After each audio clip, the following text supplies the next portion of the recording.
నూలు నూలులో శతాబ్దాల గౌరవం, పట్టు పరంపరకు ప్రతీక, సంప్రదాయానికి శాశ్వత చిరునామా సఖీ.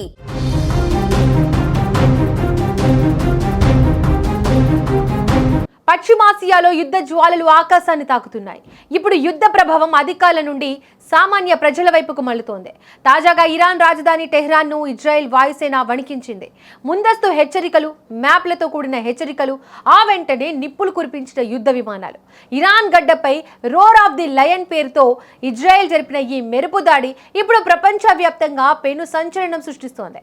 ఇరాన్ రాజధాని టెహ్రాన్లో ఈ రోజు మధ్యాహ్నం ఒక్కసారిగా బాంబుల వర్షం కురిసింది. పాలస్తీనాకు మద్దతుగా వేలాది మంది ప్రజలు కుడ్స్ డే ర్యాలీ నిర్వహిస్తున్న సమయంలో ఊహించని విధంగా భారీ పేలుడులు సంభవించాయి.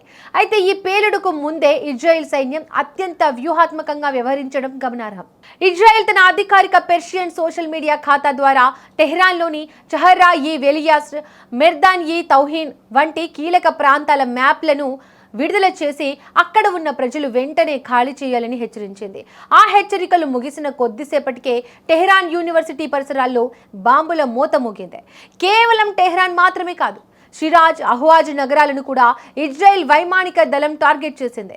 దక్షిణ ఇరాన్లోని షిరాజ్ నగరంలో ఉన్న బాలిస్టిక్ క్షిపణుల తయారీ కేంద్రాలను ఇజ్రాయెల్ క్షిపణులు ధ్వంసం చేశాయి. ఇక్కడి నుంచే గతంలో ఇజ్రాయెల్పై దాడులు చేసేందుకు ప్లాన్ చేశారని నిఘా వర్గాల సమాచారం. అలాగే అహ్వాజ్ నగరంలో ఇరాన్ పాలకులకు చెందిన వివిధ విభాగాల ప్రధాన కార్యాలయాలపై బాంబుల వర్షం కురిపించారు.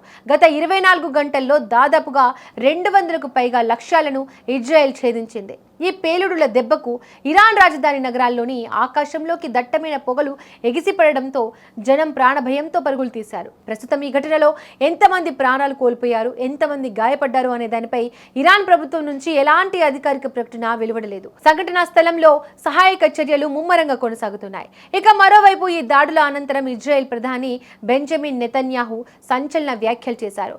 ఇరాన్ కొత్త సుప్రీం లీడర్ మొజ్జబా ఖమేనీని ఉద్దేశించి ఆయన మాట్లాడుతూ, నీ తండ్రికి పట్టిన గతే నీకు పడుతుంది, జాగ్రత్త అంటూ పరోక్షంగా హెచ్చరించారు. ఉగ్రవాద సంస్థల నాయకులకు తాను ఎటువంటి లైఫ్ ఇన్సూరెన్స్ ఇవ్వలేనని, మొజ్జబా కేవలం రివల్యూషనరీ గార్డ్స్ చేతిలో ఒక కీలుబొమ్మ అని ఎద్దేవా చేశారు.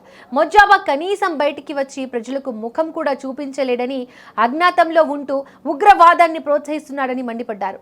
మొత్తానికి రంజాన్ మాసం చివరి శుక్రవారం నాడు ఈ స్థాయిలో రక్తపాతం జరగడం ఇరాన్ పాలకులకు మింగుడు పడడం లేదు. ఇజ్రాయెల్ జరిపిన ఈ roar of the lion operation Iran వాయు రక్షణ వ్యవస్థలను పూర్తిగా దెబ్బతీసినట్లు తెలుస్తోంది. ఇరాన్ ప్రభుత్వం ఇప్పటి వరకు మరణాల సంఖ్యపై స్పందించడం లేదు, కానీ క్షేత్రస్థాయిలో పరిస్థితి అత్యంత భయానకరంగా ఉందని అంతర్జాతీయ మీడియా ప్రతినిధులు చెబుతున్నారు. ఈ పరిణామాలు పశ్చిమాసియాను మరో భారీ యుద్ధం వైపు నెట్టేలా కనిపిస్తున్నాయి.